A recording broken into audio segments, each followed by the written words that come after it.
C'est l'histoire de Anna, une jeune fille marquée par des traumatismes profonds de son enfance.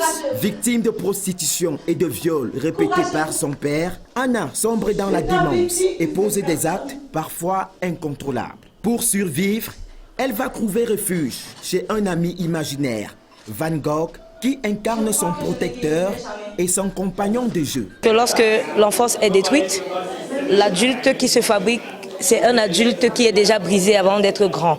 Donc il pourrait être un danger pour la société. Donc du coup, le message aussi, pour embrayer sur la deuxième étape, le message serait que faisons très attention parce que ce qu'on fabrique comme enfants, la manière dont on les éduque, si on gâche le processus de socialisation, c'est la société de demain qu'on est aussi en train de détruire. Il faut apprendre à nos enfants quelle est l'origine des choses qu'ils utilisent. C'est la plus grande leçon que je retiens aujourd'hui, c'est que on ne doit pas laisser les enfants, par exemple, utiliser une tablette parce qu'il faut utiliser la tablette.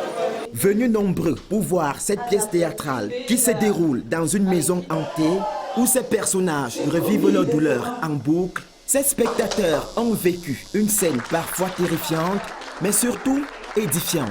J'ai aimé le décor, j'ai aimé les phrases qu'il disait.